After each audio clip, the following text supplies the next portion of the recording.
You don't need more discipline. You just need a different voice in your head. Because right now, the one that you're listening to is keeping you comfortable, not capable. Hey, y'all.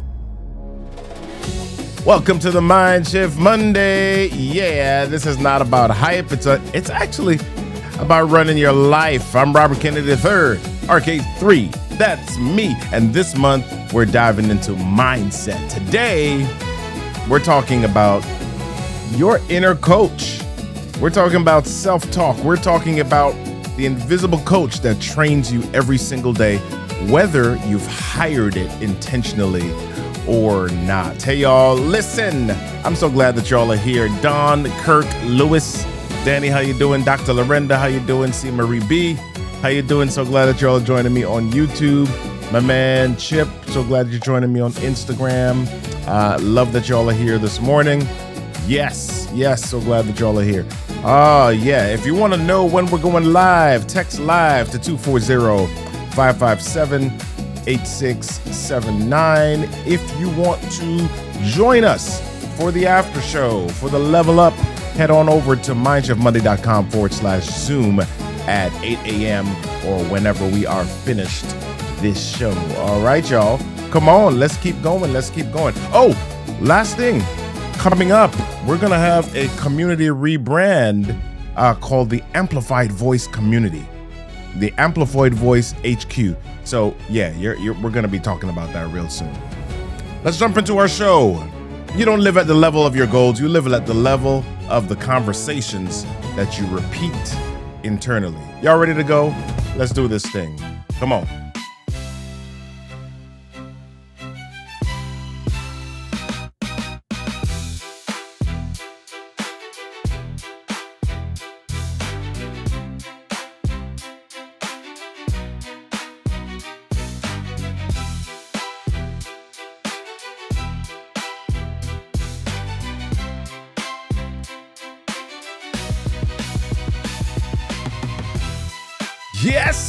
Yes.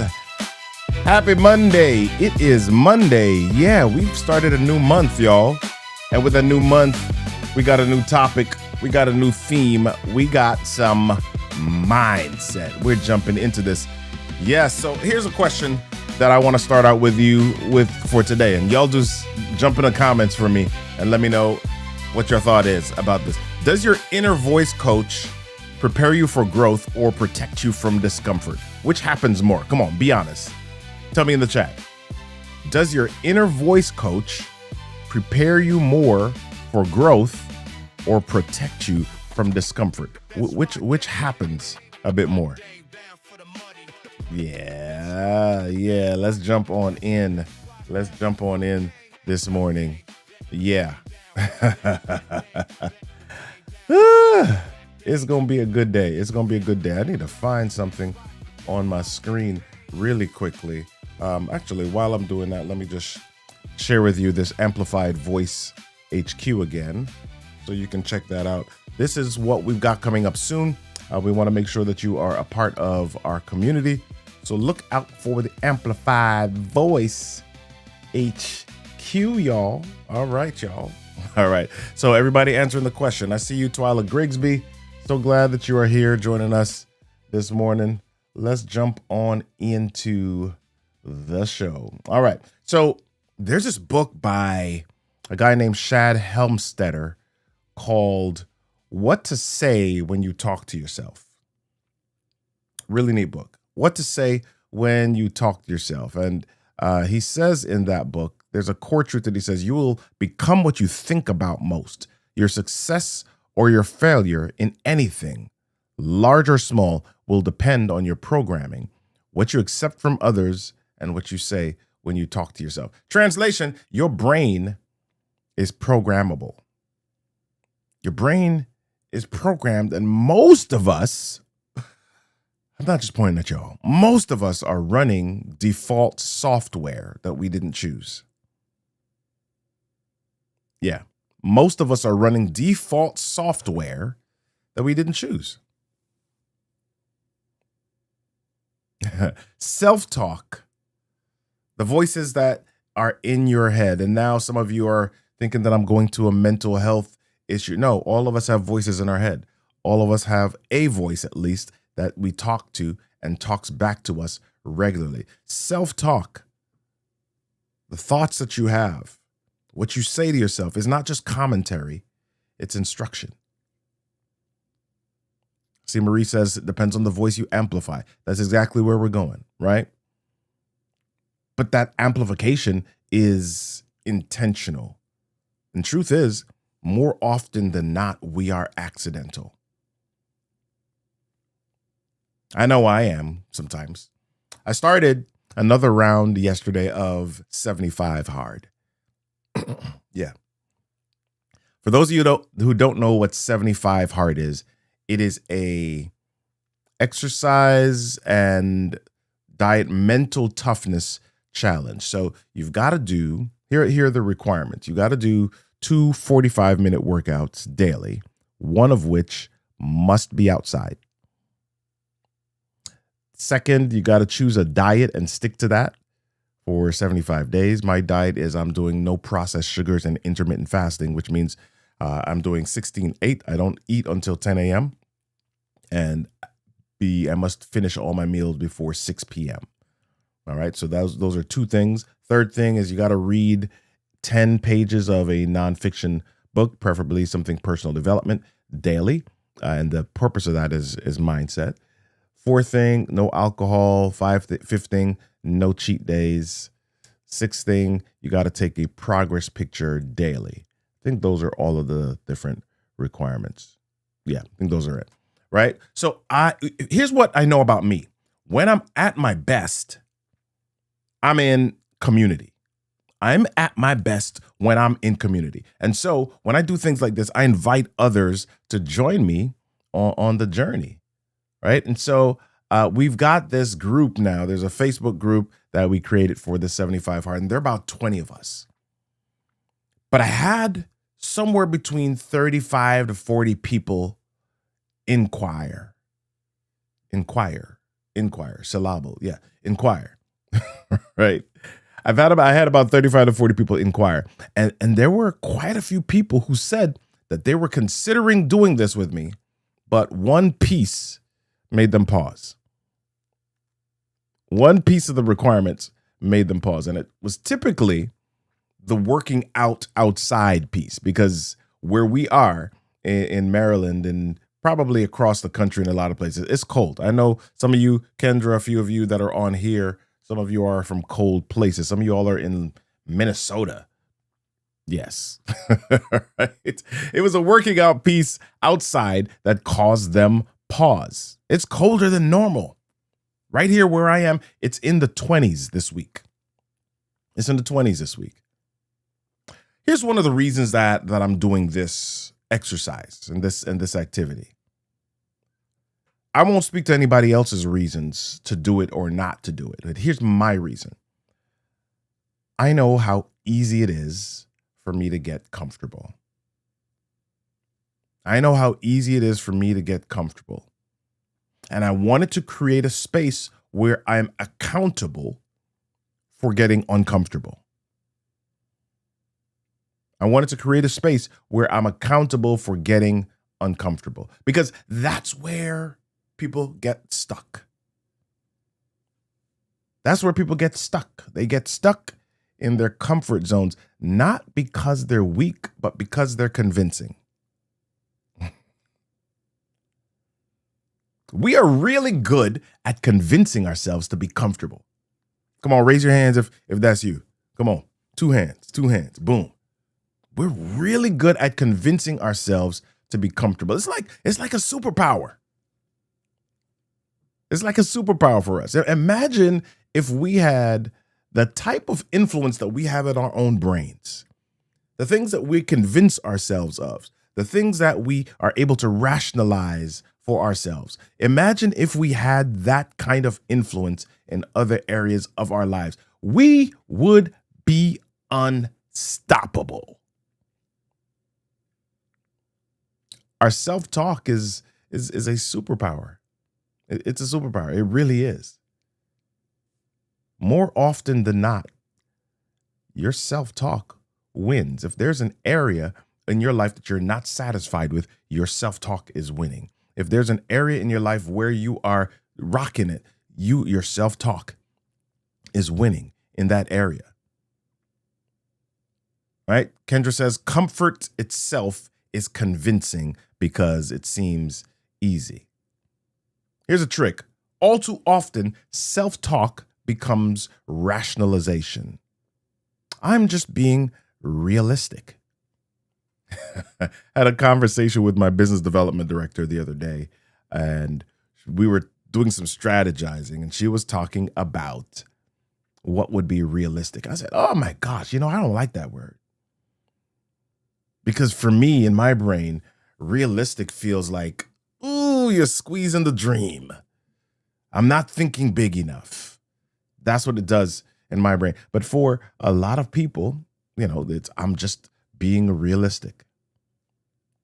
I don't want to force it. This is just who I am. I work better under pressure. This is what we're telling ourselves.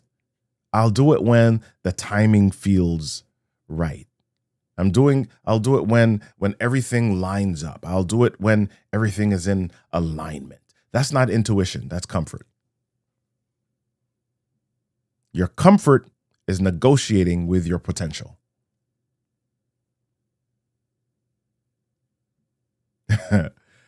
Most people don't say that I'm afraid. Most people don't admit that they're scared of something. Most people don't admit that it's uncomfortable. They say, I'm being strategic. They don't say, I'm avoiding growth. They say, I'm waiting for alignment. I'm waiting for it to be right. And this book by Shad Helmstetter says, when self-talk quietly reinforces staying the same, it also sounds wise.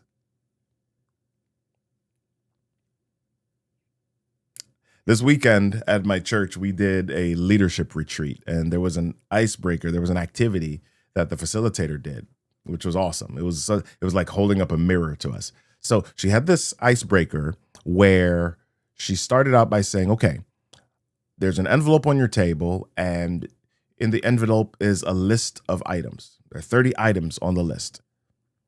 I'm going to give you about 5 minutes, and the first person to get all of the items will get 5 $100 bills. And she held up $500. Some people immediately went to, that ain't real money. That's Monopoly money. And she said, no, it's real. Here it is. You want to come touch it? And she showed it, and boom, boom, boom. It's real $500. 5 $100 bills. So she reiterated the rules. You got 30 items on the list, and if you get 30 items within the 5 minutes, $500. So people were sitting at these round tables, and what they did was they all started to go down the list at their tables. And some of the items were mint, right? You know who's got the peppermints in their purses. Yeah. So they're like peppermints or keys or a license or a passport, just items. So she got to the point in the activity where she said, okay, you know what? How many people have more than 15? And a couple of people raised their hands. And then she said, you know what? Let me do it this way. How many tables have more than 15? Most of the tables raised their hands. She said, how many tables have more than 20? Not every table raised their hand. How many tables have more than 22? Okay, some tables raise their hand. How many tables have more than 25? Maybe 2 or 3 tables at this point raise their hand. Any tables have more than 26? There was one table that had 27.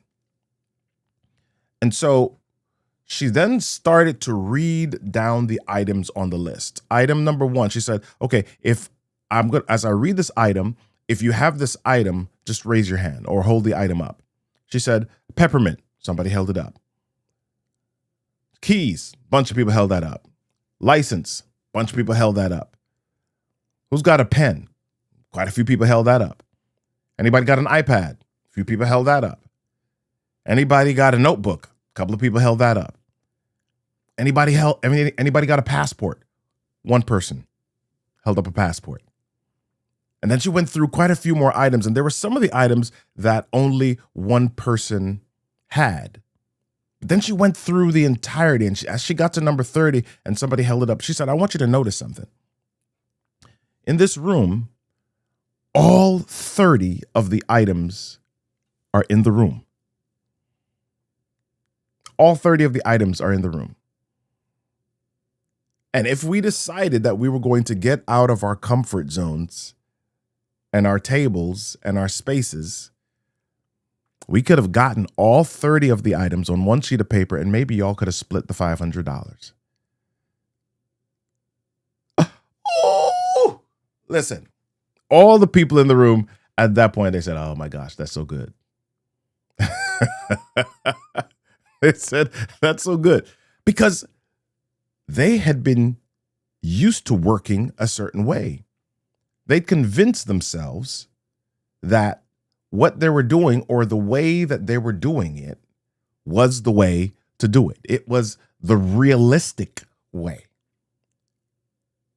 And see, when we operate according to realistic, we've usually rationalized how we got to that space. And it makes sense to us. It's good to us. Dr. Lorenda, did somebody get the $500? No, nobody got the $500. Nobody did. Nobody did. All right? When we are comfortable, it feels just right. It feels perfect. It feels like it's supposed to be that way. It feels warm. It feels comfy. It feels fuzzy. But as we think about what I was sharing from Shad Helmstetter, it's not about just thinking positive. It's this: your brain doesn't evaluate truth. Your brain evaluates and accepts repetition. Think about it. I want you to think about what happens with government. I want you to think about when we have society or culture that shows up or does certain things that seem to be heinous. And we're like, how did they even get there? Here's what happens. It's repetition. Repetition. That's what propaganda is, right? Propaganda, repetition, leaflets, pamphlets, news media. You're hearing it all over the place. It's repetition. And after a while, repetition becomes accepted because our brains don't always evaluate truth. They accept repetition. And so if you add that to your own self, if you add that to your person, you keep repeating stuff to yourself. So it's not necessarily true, but you begin to act on it because you keep repeating it. That means the trap isn't negative self-talk. The trap is self-talk that sounds intelligent, reasonable, and mature, that is repeated while quietly keeping you the same. I just want to be realistic. I don't want to rush the process. Now's not the right season. I'm waiting for all of these things to be aligned. None of those sound negative, and that is the problem. Your brain hears, stay here. This is safe. This is the reason. This is reasonable. This is smart. And because the language is repeated, the brain programs comfort as identity. Yeah. Hey, Kendra Dodd, good to see you on Instagram. Coach Matt Johnson, good to see you on Instagram. ANVNCR, so glad that you're here. Yeah. Here's the thing. Comfort doesn't argue loudly. Comfort whispers intelligently. So if you think about, we come to a mind shift moment in our show, and we start to do the actions for transformation here shortly. You used to think that my thoughts or your thoughts are just thoughts. But I want you to turn that around into your thoughts are actually training instructions. The brain believes what you tell it the most. Not what you want, not what you mean, what you repeat. Your brain believes what you repeat. And I can't tell you how many stories that is true in. Your brain simply believes what you repeat. And you know this because you've seen other people and you in your mind, like, why would they think that way? Why would they operate that way? Why would they do that? That's what they've repeated.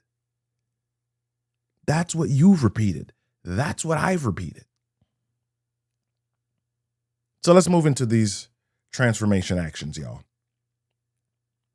How do I capture what is being repeated, or how do I reprogram my brain to not operate solely out of my comfort zone?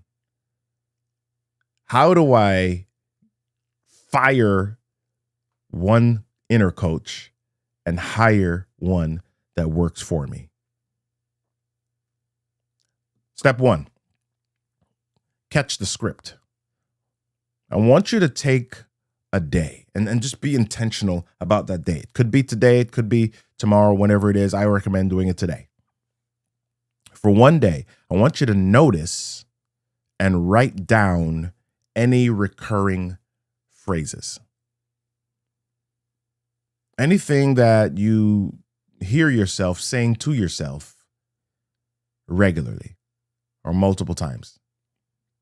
I want you to pay attention. Be intentional about what you're saying and what you're hearing. If it was, oh, I'm not ready, yep, write that down. I've always struggled with, yep, write that down. Nope, that's not me, write that down. Oh, it's not time, write that down. Because here's the thing, those aren't facts, they are rehearsed lines. It's easy to come up with them. Notice what comes to your mind easily. Notice what it's easy for you to say to yourself. I've been talking all this time. I need a little water.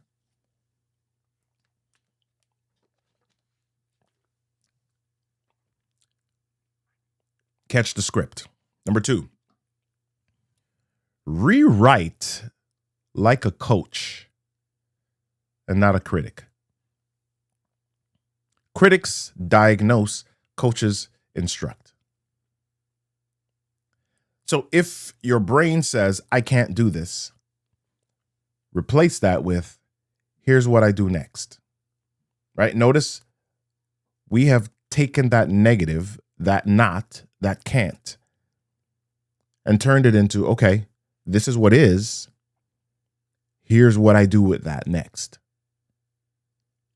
Right? Because you don't wait for belief. Some of us are waiting for belief. We are waiting until our faith kicks in. We're waiting until it makes sense to us. We're waiting for it to just land in our brain in a certain way that motivates us and inspires us to move forward. You don't wait for belief. You install your programming through repetition.